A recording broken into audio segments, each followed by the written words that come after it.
Um, the the series description, it's as simple as I can make it, is it's the story of a 23rd century bounty hunter named Mercy St. Clair. Um, and Another way to describe it is, I've always loved science fiction, both in comics, in movies, and in novels. And Trucker was my shot to take everything I love most about science fiction and marry it with everything I love the most about comic books.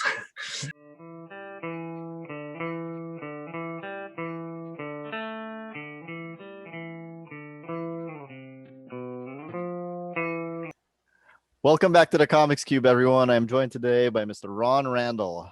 How are you doing today, sir? Fine. Thanks so much for having me. Why do you love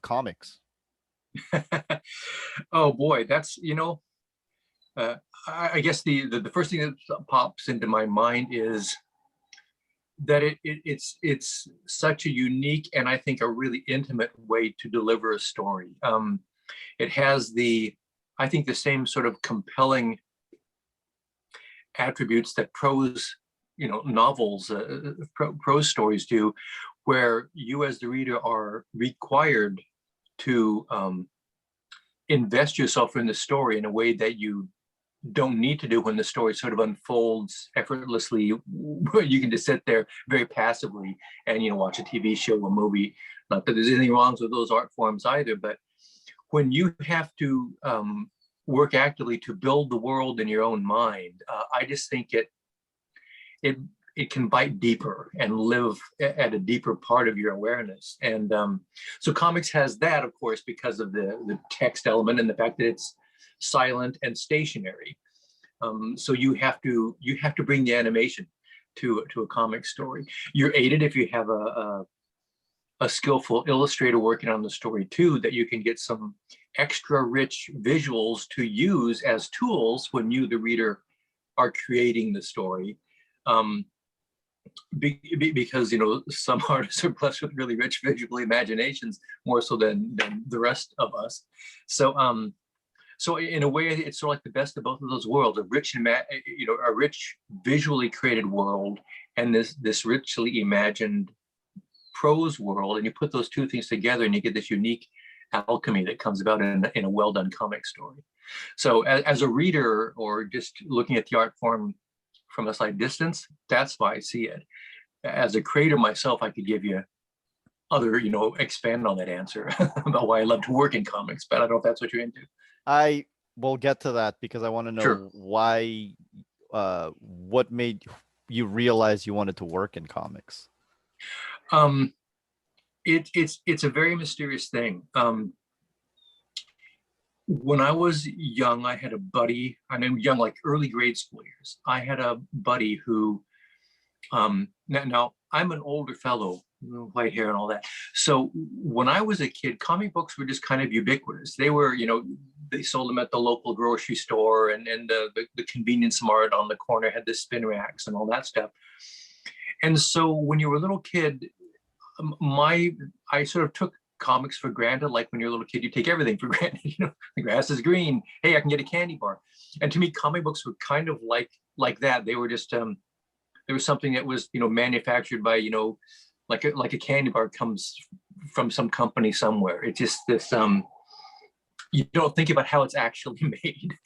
And so I would read a comic book. I'd read a Superman comic book or whatever, and it was just a little entertainment. Mighty Mouse comic books. But my buddy, his name was Kurt, and he and his dad were big fans of the Uncle Scrooge comics and stories, which were done by a guy, Carl Barks, wrote and drew those comic books. And he was also a fan of the early Jack Kirby Fantastic Four comics. And my point is that Kurt was the guy who first made me just recognize that people, individuals made these comic books. They weren't just coming from some corporation or a company like DC Comics. They were coming from Stanley and Jack Kirby, or Kurt Swan and Murphy Anderson, those creators. And I don't know why, but it made a light bulb go off in my head. And I said, that would be a cool way to make a living. People do this for a living. That sounds interesting to me. So as a little kid, I started writing and drawing, my own characters, and I had buddies that would do that with me as well. And gradually over time, areas of interest, and the love of drawing characters and trying to create these worlds just never left me. I don't know why that is, but for some reason it's sort of like it grabbed a hold of me and said, "You're coming with us, son." And so that's how it happened. I can't explain it. And as I understand it, you started in the Kubert school. You got into the Kubert school. I did. Yeah. It was just, it was. I don't know. It was luck. It was part of it anyway. I was going to college here in Portland, Oregon. Lewis and Clark College is a really great liberal arts school, and I'd taken all of the what I would call like the practical art class they had were about figure drawing and composition and basic painting and stuff like that. And I was double majoring in art and English, which because comic books, art and English, right? Yeah. It was kind of like an obvious thing. And I'd gone about as far with the representational art offerings as they had. It was a liberal arts college in the 70s, so it was largely about conceptual art, abstract art, if you really wanted to dig into it. And I wasn't into that stuff. I like drawing real stuff. So right around that time when I was thinking, I've kind of played up my string here, and I'm going to graduate from college in a couple of years, and I'll have no employable skills because I'll be able to write short stories or draw and paint a little bit. You can't make a living doing this, right?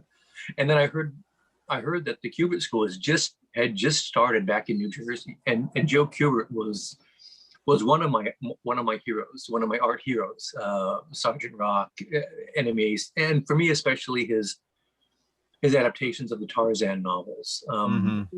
As a kid, I'd read the first couple of Tarzan books. I'd seen the movies, and the difference between what the books were and what the movies were was pretty dramatic. And to see Joe just dig in and do it right. It was visceral, it was exciting, but it was also sort of literate and just so compelling. And the fact that he had a school, even though it was on the other side of the world to me, New Jersey, I just said, this is an opportunity I can't pass up. So I applied, sent in some samples of my work, wound up having a phone interview with Joe Kubert himself. It's quite a thrill, and got accepted into the school. And the next thing I know, I'm standing in the middle of New Jersey on the lawns of the Kubert School saying, I guess I'm serious about this because I'm in the middle of New Jersey, a place I never thought I'd be in my life. And I was privileged because, Joe, I was there I was in the second class. So Joe was there teaching and running the school in a very hands-on way. And my classmates were people like Tom Mandrake and Jan Dorsima and Kim DeMalder and Carl Kiesel. And the class above me had Steve Bissett and Rick Veitch and Tom Yates, people like that. John Toddleben was one of my classmates. He sat at the table right next to me. And you can imagine how intimidating that might have been, because Toddleben was one of the most gifted renderers and draftsmen that this industry's ever seen. And I'm sitting right next to, I'm feeling like the mashed potato in this thing. Carl told me the story that John Toddleben is the reason that he didn't become a penciler. Yeah, I mean, John was just a sweetheart, just a sweetheart of a guy, the least guy in the world that would try to show off or intimidate you. But when you're that good, you're showing off and intimidating people whether you want to or not. So I can totally sympathize with Carl. Yeah. Yeah, he said something about how John Toddleben just drew nothing but the letter S and then came up with some elaborate drawing, completely inked right on it. I'm like, okay, yeah, that'll do it. Yeah, that sounds like John. We had a course where they were introducing us to different sort of drawing tools. There's a thing called the grease pencil, which it's sort of like a crayon. It's a greasy sort of waxy sort of thing, and you would get a piece of this textured board or drawing board paper to work with, and most of us sit there trying to figure out how to control the values, make it go from dark to light, and try to figure out something we can do to draw some of that. And Toddleben just sits there, bangs out this amazing, of course, it's a creepy monster because that was John's jam. And it was like this flawless piece, like he understood how to use that tool perfectly. It was the first time it had ever been in his hand. And like I say, it was just, it was something to watch. It was a privilege and very daunting to be to be sitting next to John. Speaking of speaking of the different types of tools, you do both, pencils and inks. Uh, which one of these parts of illustration do you prefer, or do you prefer doing both? Which is also an option. I prefer doing them both. I prefer doing the whole enchilada. It's just much more. It feels much more meaningful. It's much more sort of personal to me. Mm-hmm. One of the things, like I said, when I was a kid, and I sort of fell in love with this notion. I remember there was one time when I thought, well, there's comic books that you could work on, or there's also animation. You can do drawing and animation and tell cool stories that way too.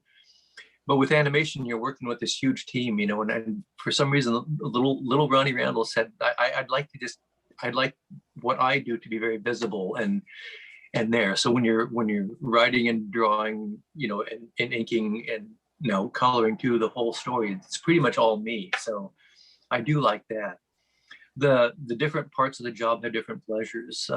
For me, the heart of what I do is I call myself a storyteller as much as I call myself a cartoonist, mm-hmm. because I'm all about telling the story. And in the art end of it, that comes through at the very beginning stage when I do these very simple and basic thumbnails to break down the page. It's like a storyboard for a movie or something, where I just use very quick little sketchy drawings, planning out and designing the panels and that stuff.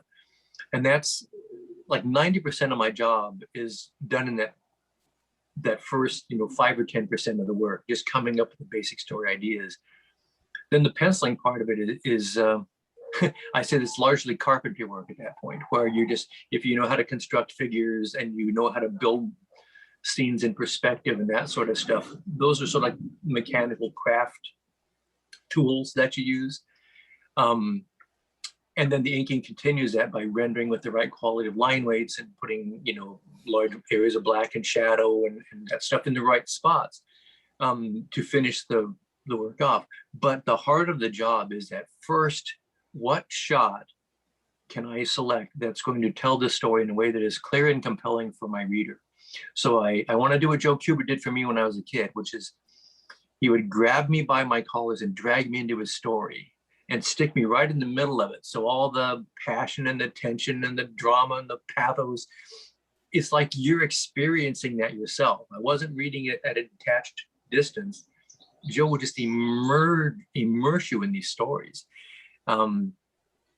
So yeah, that's what it's all about for me. Aside from Joe Kubert, who is one of the greatest of all time, yes. Who else was in your list of very direct influences or favorites? Right. Al Williamson, Wally Wood, Hal Foster. I mean, those sort of classic comic illustrators from the days gone by. And in some ways, there's a tension in me between wanting to do something really visceral and sort of, primal like Joe does, with something that's sort of refined and elegant like Alex Raymond or Al Williamson do. I love the beauty, that almost luridly romantic, lush, hyper idealized grace that Williamson and Raymond put into work on things like Flash Gordon and stuff. But I also love the drag you through the mud, kicking and screaming that a Joe Kubert comic has in it. So I'm kind of cursed by never being able to be 100% in either of those camps. My career has been about trying to find a synthesis of those things that works well for me. And then when I was a kid, I read my fair share of Jack Kirby comics, and I loved that high voltage stuff that Jack does, realizing it's not anything I can come within, a country mile of hitting. Neither is Williamson's grace either, but still, I've got those impulses. People like, Bernie Wrights and Barry Windsor Smith were also, closer to my own. They were closer to my own time of working and getting work in comics, but they also seem to synthesize a lot of a certain elegance in drawing style with some real traditional and effective dramatic, emotional comic book storytelling. That's kind of a long, short list, I guess. That's an awesome short list. That's an awesome short list. So, and I think your first published work was, in fact, as a backup for Sergeant Rock. It was, yeah. Joe was, besides being the running the school, he was at the same time still editing the Sergeant Rock comic book and doing his own writing and drawing the stories as well. So a lot of us, as we were getting near graduation, Joe would he sort of kept an eye on us throughout the year, and the kids, it seemed like they were like the most really applying themselves and really were focused on comic books as opposed to the other aspects of commercial art that the school could teach you skills to do. There were some of us who were definitely there for the comic books and were really serious and intentional about it. So Joe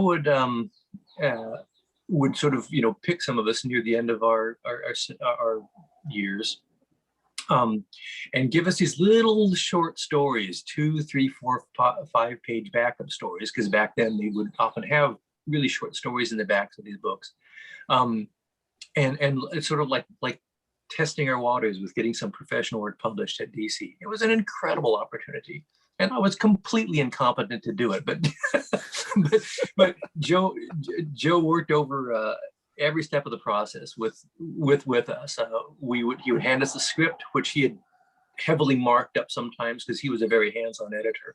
I mean, Joe could edit a script well, and if somebody turned in drawing that wasn't good enough, he wouldn't send it back to them to redraw it. Sometimes he would. But if there was a deadline crunch, Joe would just redraw the damn thing himself. Oh, wow. Not wholesale, but like if you had an arm that was a little bit wonky or something, he would just take out his tools and bust it out right then. And then it had to go off to the printer, So Joe could do it all, right? So, but anyway, yeah, I would work out my little thumbnails, take them over to Joe's house, sit down next to Joe Kubert, and Joe would point out, 5 different ways I could tell each one of those panels better. Not because he was trying to show off or intimidate me, just like Joe says, we want to make this story as good as possible. That's what Joe is passionate about. What's gonna do the job for this story to make it work.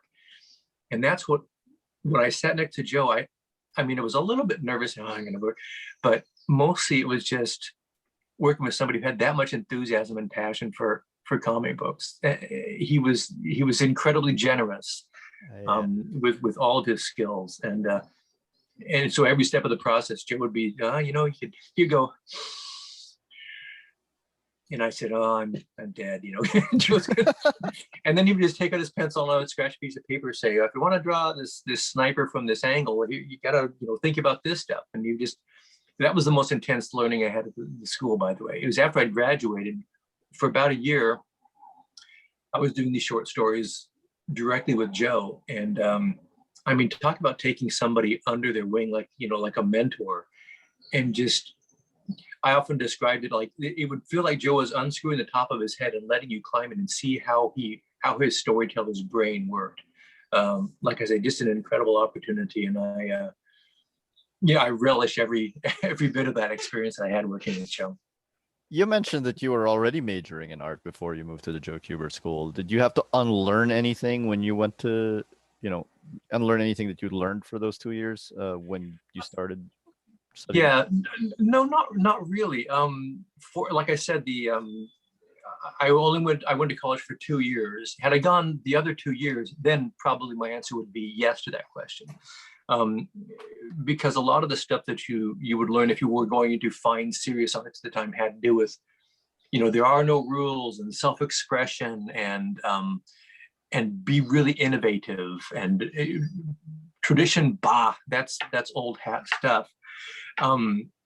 I've seen some kids coming out of some more progressive art schools who have the idea that there shouldn't be any rules. Well, there's a funny thing about art. The only rule in art is that there are no rules. I go along with that, but there are some really, really good suggestions, let's say. And what I've certainly found is that when you put some boundaries on yourself, some restrictions that you work within, self-imposed or otherwise, honestly just forces you to be more creative, and your work is more focused, I feel, and has more sense of structure and immediacy and impact. When I'm working on my comics, I really try to I really try to tell a lean story where there's no fat. I mean, this can be lushness and richness, but it all should be to the point. I don't want to waste the reader's time by a panel or a sequence that doesn't add to the whole.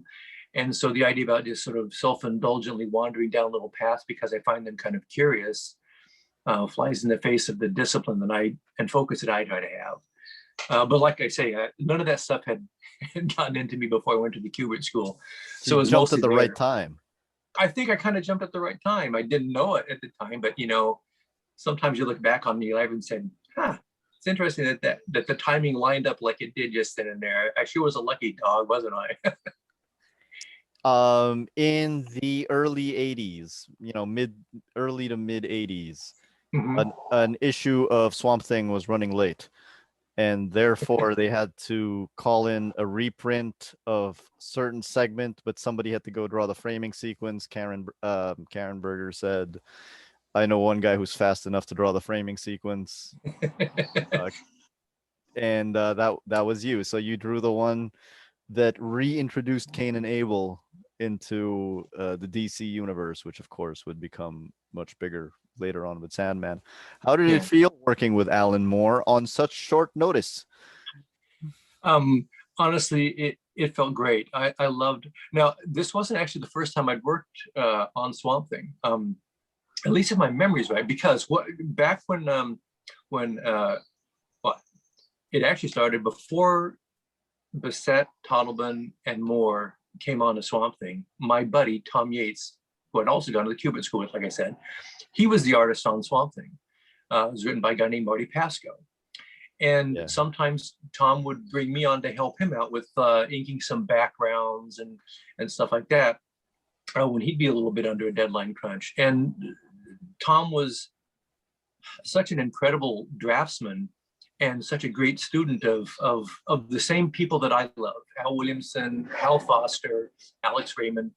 And Tom was really great at analyzing, breaking down what these guys did. And so Tom would often say, hey, Ron, if you want to do grass, and you do it this way and use the brush this way. So I just learned some great technical thinking ideas from Tom Yates. So I was already somewhat familiar with Swamp Thing and knew Karen Berger. And then when Steve and John took over the book, once in a while, the issues would be coming in a little bit late. And Karen would say, Karen knew that I knew Steve and John, knew that I could work enough within the same wheelhouse that those guys worked, that I could, pitch in. Yeah. So one issue I'd be penciling, say, 5 pages over, filling in for Steve. And then Toddleben would ink it all look just fine. And the next issue, I would be inking 5 pages because Steve had been late getting the work in, so John didn't have the entire month to ink it or whatever. So I'd already been doing some penciling and some inking on Swamp Thing in this sort of limited sort of supporting role kind of way. And had seen some of Alan's scripts, so I sort of knew what was going on to an extent. I bumped into Alan once in the offices of DC. He's an incredibly nice guy. He knew me and thanked me for my work on Swamp Thing. I thought, well, this is nuts. But anyway, so when I got that script for Abandoned Houses, I just read it through and I said, what an amazing story. Alan, he's such a gifted writer. And I had just come back from a vacation, so I was all fresh, and ready to go. And the first thing, it's just like throwing raw meat to the lion. I was just ready for it. So, and like I said, I'm a big fan of Bernie Wright's and his designs for Cain and Abel. And I, in one of the House of Mystery, House of Secrets books, I'd drawn some of those frontispiece pages. There's a page at the beginning of the books. With Cain and Abel. Where they do the host and introducing it. And Wrightson had done some of those, and so I did some of those. So I was already working in that realm, so to speak. And so I just took all that stuff and put it to that story and had a great time. It was the one time that I got to work on a Swamp Thing story where I got to do both the penciling and the inking. We were talking about that a little bit before, and I just had a whale of a good time. And you had this one shot of Cain in it. It's just this one big close up of Cain from a worm's eye view, giving a big giant grin. Is what I think of when I think of the Cain half of Cain and Abel. No, well, thanks. A lot of that is just I was, as I said, such a fan of Bernie Wright's and his flair for that sort of wonderful, lurid horror stuff, combined with Alan Moore writing a script, which every time you hear stories. Oh, people talk about Alan Moore's scripts and how much he wrote and how much panel description he would give you, and I never once felt like I was being dictated to by Alan Moore. He had a knack for writing his scripts. Budding writers, aspiring writers at home, don't do this at home. This is something that Alan Moore had a special gift for, in my opinion, where he could write a panel description that might be 3/4 of the page, but it always read like it was just an enthusiastic, passionate friend telling you how he thought this story could go and inviting you to be a collaborator with him. It was always in terms of, here are some things that could be in this panel. It could be shot from this kind of point of view. There could be these tales on this shelf in the background. And he'd say, but that moment in the movie Psycho where there's shadows moving across the wall and you hear the violins playing, that's the feeling that we're going for in this panel. And anything you can do to get us there, I'm totally there for it. And so Alan has this way to articulate these things so that the artist feels like, damn, that's a great idea. What can I add to that to make that idea work as well as possible on the page? So it was a real privilege to be part of that. Yeah, you worked on you even stayed on the book for some issues. You worked on some of those issues until the end of his run. So I think the thing that I now realize is that I think all of the artists who worked on that book are Kubert School alumni. Pretty much, yeah. I have the first time I saw your work, because I only really started collecting comics in 91. Mm-hmm. I mean, I had been reading comics before because I have an older brother, and you know how it is. But yeah, I do. in 91, so the first time I actually noticed your name on a book was on a little Marvel mini series called Solo. Oh yeah. And yep. I don't know how often you've been asked about Solo. Not too often. How is it? But I just have to know, like, how did it feel working on Solo? It was strange, but it was really fun. I had worked with, I'd done a little bit of work with Marvel, and then I'm blanking on it now. The editor on the book. Anyway, Danny Fingeroth, yes. Yeah. I met Danny on a couple of short stories I'd worked on at Marvel early in the day, and at some point I got the call. I did two miniseries for Danny. There was the Solo one, and I also did a Venom Separation Anxiety series. That was the second time I noticed your name on a book. yeah. I was a big Spider-Man fan. Who isn't?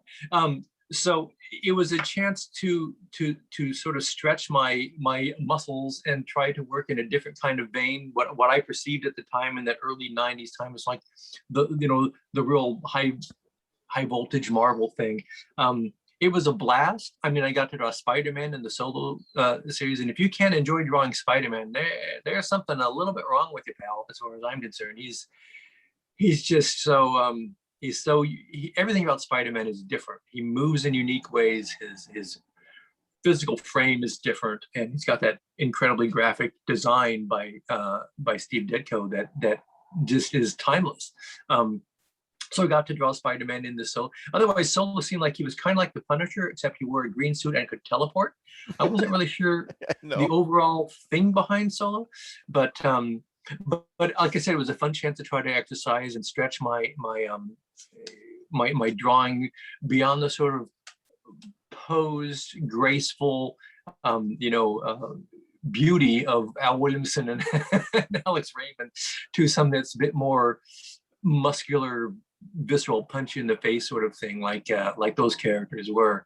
So I enjoyed it a lot. At the same time, it did feel, looking back, like I was like I was trying to get comfortable wearing somebody else's clothes. It wasn't as natural a fit for me. So I did learn some stuff from it. Then I hopefully some of the dynamics I was trying to stretch for to achieve on those stories, it helped to inform and enrich my art going forward. I think when you mentioned how Spider-Man is completely different, does he just change? Does he just break every rule of anatomy? Well, no, not to me, not really. I mean, I think with Spider-Man you can have a little bit of license to get away with more sort of double jointedness than his knee can go up higher than from the hip than most normal people's knees could, but less than violating a lot of the rules of anatomy. Because to me, when you do that, it pulls me out of the story more, unless it's part of an overall style where everybody has that. It's more just the fact that while many superheroes are meant to convey this sense of power and solidity, like solid blocks of granite that can move and punch you and break you into a million pieces. Spider-Man is more, he scurries around, right? He's like a spider. So it's an entirely different sort of body language is called for there. His knees and elbows akimbo as he's swinging through the world in a way that would look awkward for anybody in real life, but it works gracefully with Spider-Man. You don't normally show the bottoms of a character's feet because it tends to mean that they're off balanced and not grounded and powerful, But with Spider-Man, his feet are flipping up all over the place. And if you're drawing Spider-Man swinging and you don't see at least the bottoms of one of his feet, you're probably missing something that's important to make it feel like Spider-Man. Yeah. In 1987, through Dark Horse, you launched Trekker. Yeah, it's exactly. What if you were to describe Trekker in a couple of sentences, what would you say to people? The series description, it's as simple as I can make it, is it's the story of a 23rd century bounty hunter named Mercy St. Clair. And another way to describe it is, I've always loved science fiction, both in comics, in movies, and in novels. And Trekker was my shot to take everything I love most about science fiction and marry it with everything I love the most about comic books. It was my one chance to swing for the fences. And so I went for everything that I could on Trekker. I had this another chance where I was in the right place at the right time, and had this rare opportunity and invitation from Dark Horse Comics. They were just starting out, and they were looking to get young creators to come and work for their company. I was working on a regular monthly comic book for DC. I was drawing the Warlord comic, Mike Grell's character. And I just moved back to, pardon me? Yes. Gartaris. Exactly. Yep. And I just moved back to Portland from my years in New Jersey, and was attending a local convention as a guest. And these two tall guys came walking by my table, and they introduced themselves as Mike Richardson and Randy Stradley. Said they were starting up a little comic book company and wanted to get some people to do work for them. And I'm thinking, I'm working for DC Comics. I'm kind of in a good spot right now. Why would I leave that for, working with a couple I don't know these guys, right? But at one point, one of them said to me, if you come and work for us, we will pay you your rate and you can do what you want, whatever you want. If you want to write your own comics, fine. If you want us to get somebody to work with you, fine. And I knew I would never hear that sentence again in my life, and I was right about that. So again, I just took that opportunity to figure out what would my dream project be. And I loved science fiction, and there weren't many opportunities to work in science fiction comics in the mid to late 80s. It was still largely a superhero game then. Yeah. I'd been lucky enough to get some likes to work on the Warlord book, and Swamp Thing. But anyway, so it was largely a superhero game. The chance to create my own science fiction series. I wanted to have a female lead character, which was also not done very often, especially back then. And I wanted her to be dressed for her job, basically, to look practical, believable, functional, and also sexy, but sexy without, being 3/4 naked. Yeah. Because I figured if I wanted it to be a rough and tumble action series, and I wanted a character that would be believable in that role, or else I wouldn't believe in my own comic series much, and I would feel I would owe an apology to every smart, intelligent, strong woman I knew in my life. So I put all those elements together and pitched it to Dark Horse. I was gonna ask about that because it was 1987. The whole idea of a male creator having a female protagonist, it wasn't really that common. I think it's much more common now. But it was also maybe just a few years away from the bad girl movement, which which obviously made the female protagonists there, I don't really think were aimed to appeal to women. No. I'm saying that really generously, but yeah. But with Mercy St. Clair, what you're able to create a female character that really feels like everything you said, like believable, sexy without being sexualized. It feels ahead of its time, wouldn't you say? Yeah, I mean, I've heard people say that, and just between you and me, I do agree. That's not how I thought of it at the time, and I hesitate to sort of whatever blow my own trumpet or whatever about it, but yeah, I mean, it did seem like it was certainly something that not very many people were trying to do back then. And frankly, when I did it, I wasn't doing it to sort of to try to prove a point or make a statement. It was just a story that felt compelling to me, and it was the comic book that I wanted to make. And when I could look around the comic landscape and I didn't see a lot of stuff out there like that, I said, well, but I think it's a cool idea, and I can't possibly be the only person on the planet who would think this is cool. So, being young and naive, I just thought I'm gonna, like I said, swing for the fences. I'm gonna try to put everything I most want to do in a series and build it right there. And luckily for me, Dark Horse was again also young and naive at the time. And instead of saying to me something like, "Ron, this book it's ahead of its time," or maybe a good idea, Ron, but we don't know how to market this book, or we're not sure there is a market for a book like that right now. God bless them. They just said, "Sounds cool, do it." And so then I had to figure out how to do it. How much of Mercy's saga, because 1987 to now is 34 years. That's ridiculous, isn't it? How much of Mercy's saga did you know beforehand? So without getting spoilers or anything, people. Right. Yeah. Well, down below. Yeah. In broad strokes, I knew that I wanted a series that was going to start with the character in one place, and I wanted to explore issues of violence and the role of violence in I wanted to explore this character and have her develop sort of as a human being, sort of evolutionary, which means in slow, small stages, and start from a sort of very narrow focused young woman who is really good at one thing, shooting people and getting paid for it, and sees the world in a black and white setting. And I knew that the series was about her growth and that arc that she would have. And the series would end on a much bigger scale. She starts off operating on the streets of a city. It's a very noir, sci-fi noir, like a Blade Runner sort of world. But in Blade Runner, how they hint about the battles happening out in the stars, that stuff had to be in Trek too, and the series has to end out in the stars. So I knew all that going in. So that much I knew.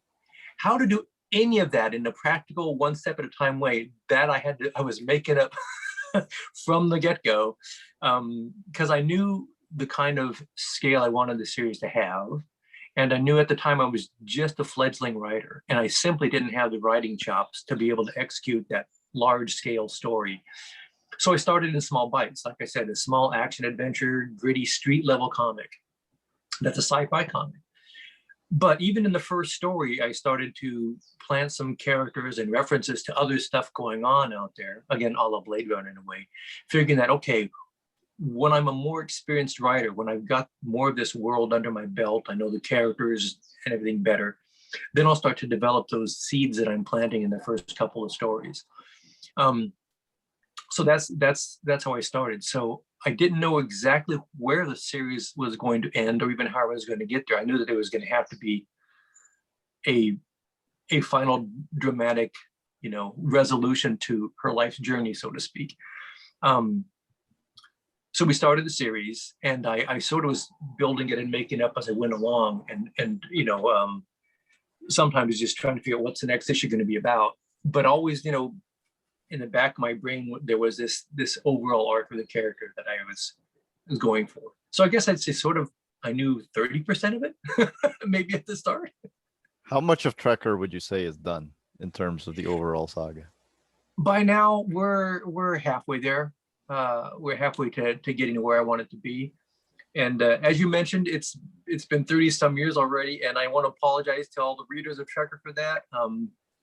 The simple fact is that when we started it out, there was enough support for little black and white comics and for a book like Trekker that we were able to sustain it at its own series initially for like the first year. It was coming out every other month. But then, that market started to soften, and Trekker hadn't found a big enough audience to be able to sustain it at a level where Dark Horse could afford to continue to pay me the amount of money I needed to live on. I had a young family at the time and everything. So at that point, Trekker was relegated to just, I would do a short story here or a standalone story there. So the story started to come out in an irregular sort of hit or miss fashion.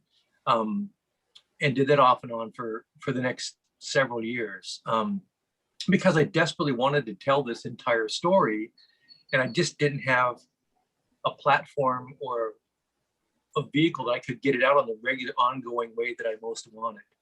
And that was, so it was always frustrating. In other words, for me, it was frustrating. For the readers, I would do an issue, and I'd see somebody at convention, when are you doing more Trekker? And I'd say, I just put out an issue 3 months ago. Well, really? I never saw it. And this is somebody who's a dedicated Trekker fan. So it just got to the point where it's so frustrating that I finally said, I got to put this whole project on hiatus until such a time as I can figure out how to get back to it and be able to tell it in a sustained, ongoing way until we get to the end of the journey. That hiatus wound up lasting 12 years. So again, apologies to the readers. On the other hand, during that 12 years, I grew a lot as a writer, as an artist, as a storyteller. So now I have a much firmer handle on where we're going and how I'm getting there. Now, each and every one of the books is very intentional, and it builds on the previous books and is pointing the way to the next one. So I think the series is gaining in richness and strength by that 12-year pause. I have multiple questions that branch out of 3 things you said. Okay. So I would like to know what goes into Trekker. Like, what do you pull out, aside from your pop culture influences? Which parts of your life experience do you pull out? Who do you base, Mercy off of, or and that kind of stuff? And how have you managed to sustain interest in this story for 34 years, even as you've grown as a person, as a writer, as a storyteller? Right. Boy, that's a really good question there. And there's several aspects to it. So I'll do my best. Where Trekker comes from, so to speak, the character. Well, I've been blessed to know some pretty incredible women in my life who are strong, know themselves well, and don't compromise. They're very they're very self-defining humans. And so I knew going in that I needed a female protagonist who would be able to stand up to those kind of standards. At the time, there weren't many examples readily available in popular culture where the woman wasn't, the sidekick, the eye candy, all those things, the love interest or whatever, the ancillary secondary character. And I was just like, when I was drawing the Warlord book, there's Warlord, and then there's Shakira, the girl who can turn into a cat and everything. And his daughter Jennifer. And his daughter Jennifer. And those women were cool. They were sexy. They were strong. And I said, I want I want them to be in the driver's seat. I want them to be what the story's about, not sort of like the afterthoughts or the, you know, the side the side stories. So there was a series which I think is probably somebody was watching some of these episodes now and they say, well, it didn't age as well as you might have thought. But there was a series back then called Cagney and Lacey. It was a cop show about two female detectives in New York. And there were two women who I felt were portrayed fairly realistically. One was married. She was married to a plumber, but she was a cop detective. The other was the sort of the attractive blonde who lived by herself in an apartment and had these troubled relationships with one man after another and stuff, but they worked great as cops together and stuff. Anyway, so there were aspects of those two characters that I wanted to put into Mercy a little bit as well. But largely as a dude, as a straight dude setting out to write a female character, I knew that there was a chance that I could be into real trouble. You know, if I wrote it wrong, and I could have women coming up to me and saying, this is nothing like what, you know, how the character would really act in that situation. Largely, to be honest, I just relied on saying, how would a human being react in this situation? Because largely the responses that Mercy has to difficult situations she's in, when she's frustrated, whatever, I just tried to make it feel like this is the way a human would behave. Trusting on my own, you know, parts of any character comes from inside of whoever the writer is, along with the observations that I had in the real world about people that I knew. So that's where I built it from. As to why I've been able to sustain interest for all these years, those characters just did sort of, you know, become alive in my own imagination. They always lived in my imagination, and I cared about them.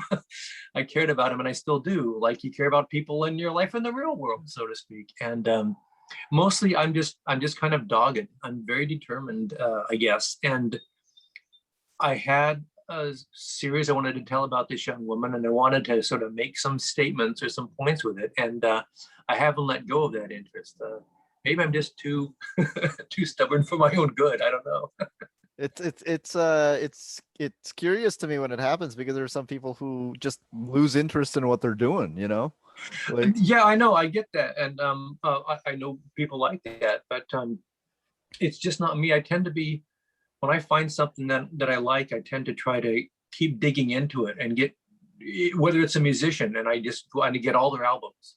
And some of those albums aren't great albums, but there's something in each one of them to me that reveals a little bit more about their artistic sensibility. And they'll do something on a real stinko album, and then 2 albums later, there'll be a song on a new album, and I'll say, oh, they're pulling something from this previous thing. And so there's a richness that comes when you really commit to something. And I've really committed to Trekker, and no regrets. I'm having the best time in my entire career right now, and it just gets more rewarding each time I do a story. So as we conduct this interview, it is June 25, 2021.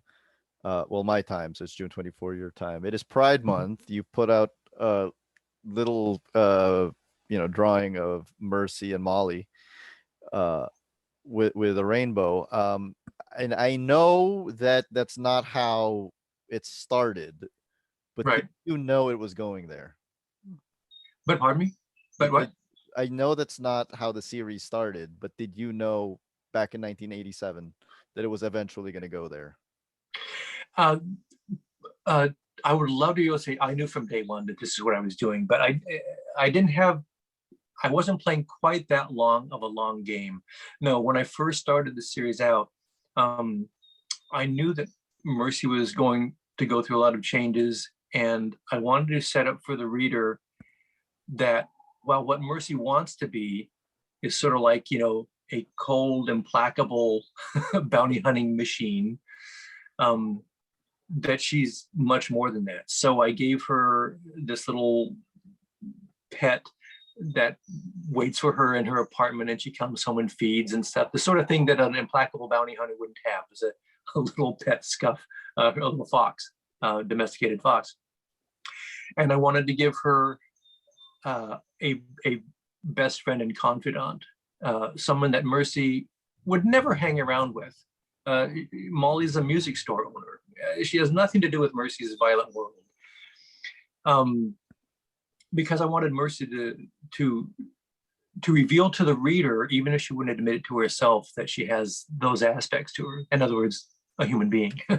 So Molly, I knew from the very beginning, was an essential part of Mercy's world. And as the stories went on, Molly kept being not only the safe port in a storm, the person that Mercy could be vulnerable and open with and confide herself to. It just, at some point, it just became clear that she was in love with her, and it was just, it was one of those cases where I planted a seed from the very first story, and a little bit into it, I said, "Oh, this is a thing. This is got to be a thing." And then my challenge was that sort of the arc of getting Mercy to that awareness, that recognition, that acceptance of who she was and what the reality was with her and Molly. I wanted to build that.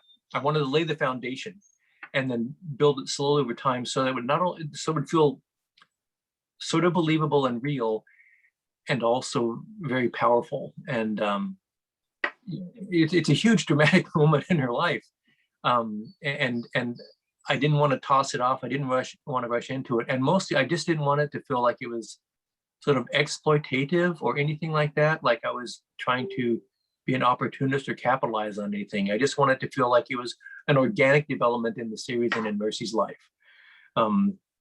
So it was a pretty long game, but not from the very first story. It took me a little while to realize that was what was going on. But as soon as I realized it, I said, this is exactly the sort of galvanizing event or whatever that will just give the series so much energy and focus. So, and I discovered that I think at heart I'm a romantic writer, because the scenes with Mercy and Molly are some of the most fun things to write and draw. I guess partially because so much of what I've done in my career has been the explosions and the fights and the chases and all that action adventure stuff, that having these moments where you're trying to get characters to be tender and vulnerable and open in a way that feels human and real. It's a great stretch of those muscles, because you have to be subtle and graceful and sensitive. You kicked off you resumed Trekker by putting it up on the web, so it's actually on trekkercomic.com. And also Kickstarter. How has Kickstarter changed the game? In just about every way possible. It's allowed me to tell the story in the format and at the pace that I think best serves the series and its readers. So like I said, I had that 12-year hiatus, and that sort of came to an end when I suddenly realized that the internet existed. I was late. I'm a late bloomer.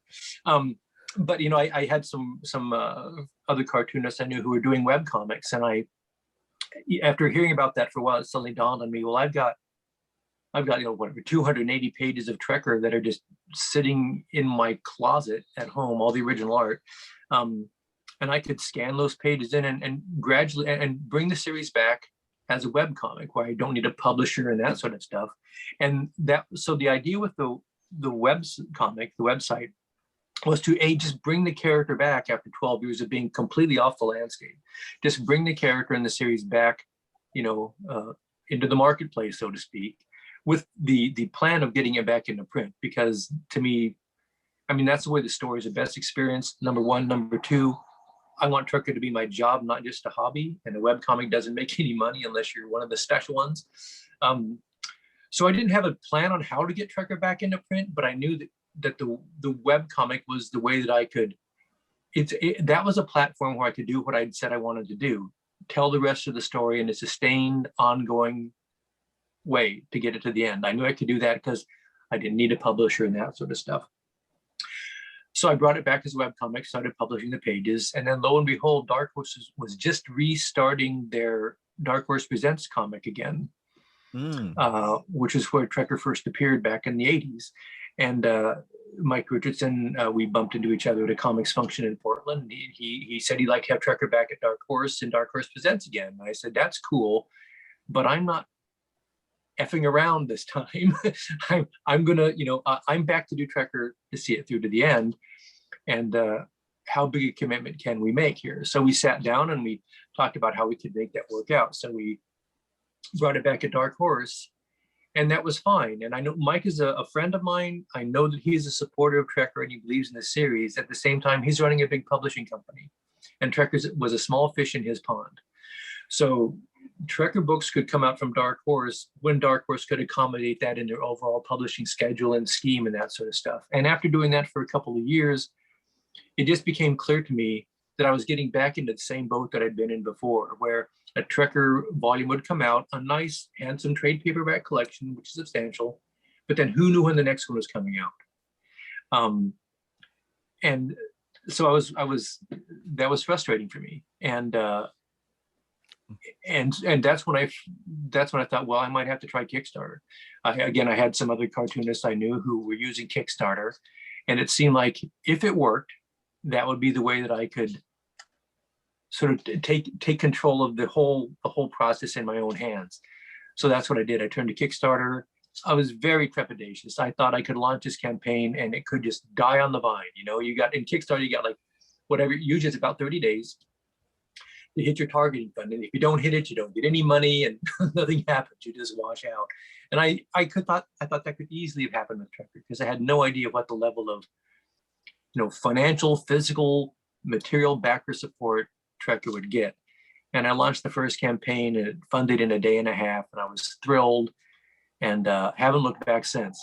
So now I'm putting out a new book roughly once every 8 or 9 months, a new graphic novel of Trekker just to tell the next stories. And it's finding more support as it goes on. And we put out these really nice books with all sorts of fancy bells and whistles on them. And but it's all about the story. It's the graphic novel format is great because it's got the flexible lengths of the stories, and the format is just ideal for the way I want to tell the rest of the series.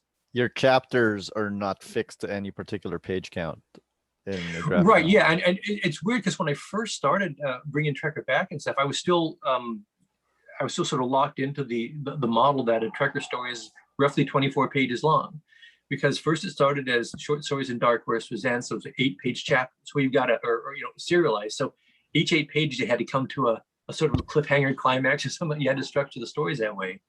And then in their own series, the stories were 22, 24, 25 pages long. So it was a pretty narrow, page count range. And it took me a little while to realize that with the graphic novel, if the lead feature in the story is 50 pages long, it's a 50-page story. If the lead feature is 82 pages long, it's an 82-page story. And then I supplement it with 1 or 2 backup stories, so that you get a good substantial length for the overall novel. And that flexibility it's incredibly great to have.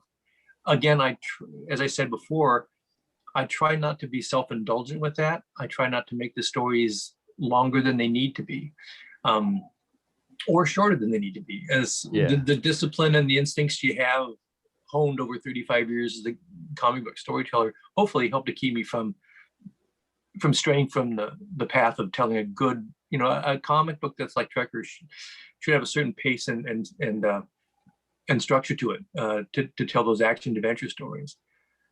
And if I could just say one other quick thing. So what I like about this is you get the main feature, the lead feature of the story, the main big story that moves the series forward in a meaningful way. And then I can use the backup stories to explore some of the backstories of the other characters and take some moments that are maybe referred to in the main story that I don't want to have that be a digression in the main story, but I can maybe follow through with one of these little backup features that can be a little bit more. They're not meant to be big, exciting moments. They're the little life enriching moments, or the series enriching moments, I'd like to say, Plus, there's a chance that then I could draw some of my Kickstarter backers into those backup stories. That's fun too. You're coming out with a new one. Wait, it takes you I am. 8 months to make a whole thing? I feel like Um, that's quite speedy. well, yeah, it is, and it's turns out it's demanding. When I ran the first couple of Kickstarters, I'd actually had those two stories were already pretty much already done. They were really already done. So I sort of had a backlog of because I've been putting out a new page every day on the website while Dark Horse was slowly getting the books into print. And again, so I had like this backlog of stories that were done and ready to go, and Dark Horse wasn't ready to go to print with them, which meant it was going to be many, many months at the earliest before they come out. That was the pressure that caused me to jump to Kickstarter in the first place. And that meant I had this incredible advantage on Kickstarter where I was running a campaign, not for a book that I was going to then write and draw, but for a book I'd already written and drawn. So the work is already in the drawer, ready to go to press pretty much. So I had this lead time. And now that lead time is kind of gone. I'm now, the plan and the aspiration is still to do the books on that schedule, 8 or 9 months between volumes. It takes all of my time and then some, not only writing and drawing and coloring and lettering the stories and having them edited, and building the Kickstarter campaign, spending a month of my life running the Kickstarter campaign, and then doing the fulfillment, which is another huge job after the campaign ends. It's a lot of time, which is why I say I'm doing this as my job, not as a hobby. So I really need the campaigns to do well so I can afford to keep doing it. But again, so far so good. Fingers crossed. Did you want to plug your upcoming campaign? Sure. So the next one, it launches on July 6th. I'm not sure when this show is going to air. So well, before July 6th, I'll do it before. Okay, so July 6th. You can go to Kickstarter right now, and if you hunt for Kickstarter and Trekker, the new story is called Reckoning on Rigel. And you can find a way to click and get to the pre-launch page, and you can be notified the minute the campaign goes live. Because I have some special rewards I'm offering, limited rewards like being drawn into the comic book and so on and so forth. And those tend to go pretty quickly. So I do commissions. I pretty much only open up my basic commissions list on the Kickstarter campaigns because the requests that I get coming in there, like I said, I don't have tons of extra time. So I take commissions that way. And then the campaign, when all of my Trekker campaigns, you can go and see through, if you go to trekkerkickstarter.com, you can always find what's happening with Trekker that way as well. And what can we expect from the story for this one? It's Reckoning on Rigel. For those of you who don't know Trekkers, since the very first story, there's been this organization referred to called Rigel. It's a resistance. There's a large oppressive,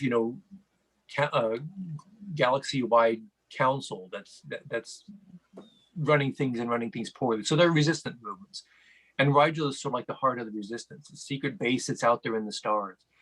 And Mercy's been trying to get there because of revelations she's heard about in her past.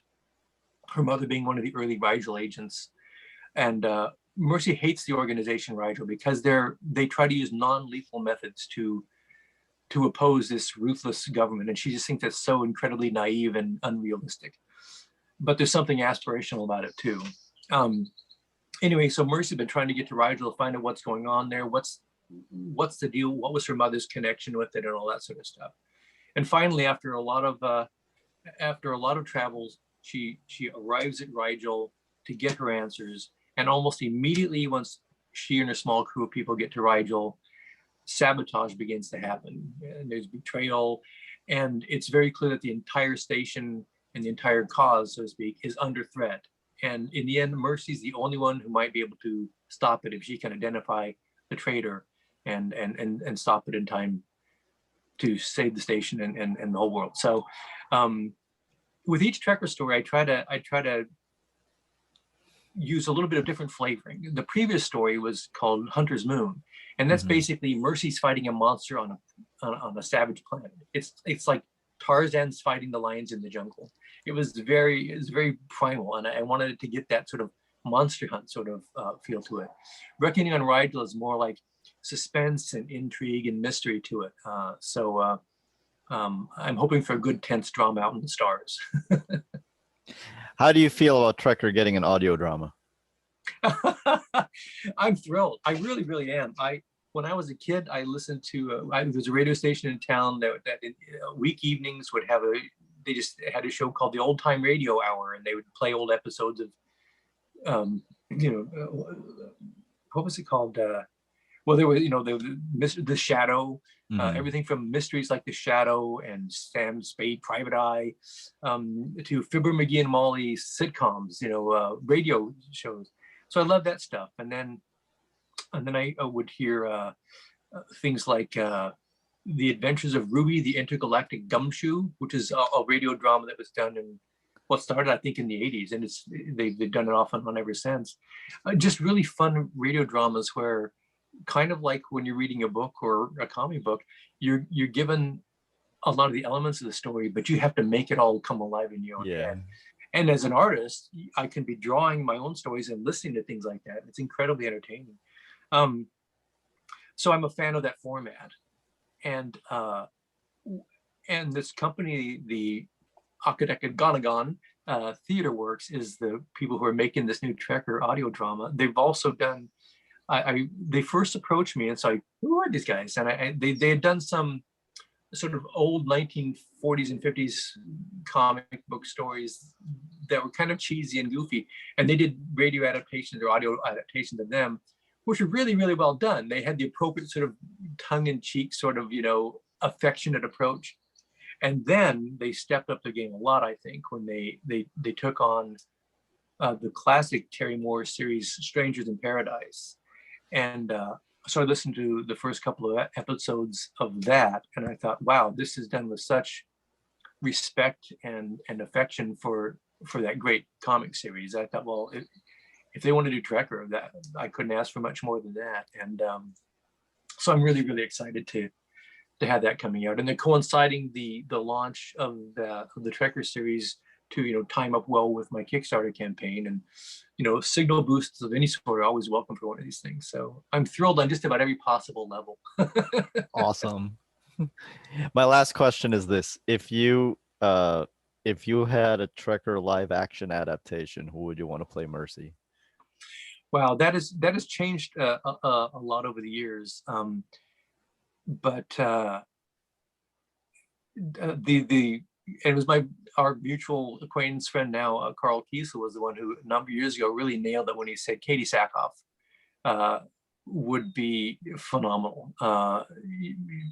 Your viewers may know her from the Battlestar Galactica reboot.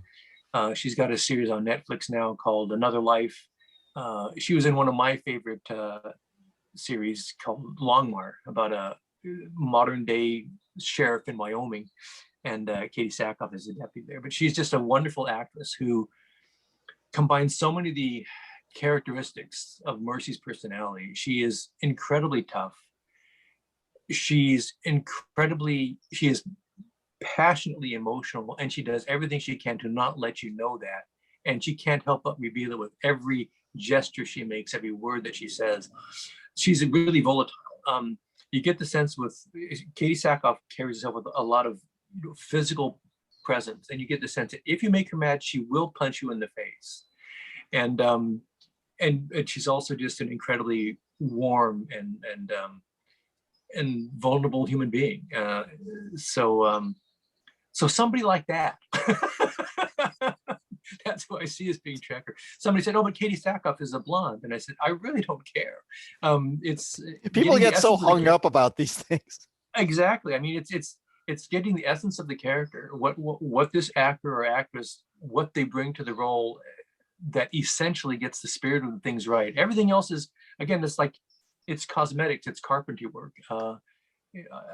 That matters to me far less than getting the spirit of it right. That's the whole ball game for me. So there you go. Yes, I mean, I think whenever people are like, "Oh, but Christopher Reeve looks exactly like Superman," I'm like, no, he did not at the time, because when Kurt Swan was drawing him, he did not look like Christopher Reeve. They made him look like Christopher Reeve after Christopher Reeve. Right, because we've got the spirit of the character so right that you couldn't deny it. And he helped to define what the character had to look like because it had to feel right. Yeah. Yeah. Thank you so much, Mr. Randall. This was great. I really A appreciate it. great pleasure. Thank you. Your questions were all excellent, and it was a great time. Thank you so much for the interest and for giving me a place to talk about Trekker. Always happy to do that. Best of luck on the Kickstarter. Thank you so much.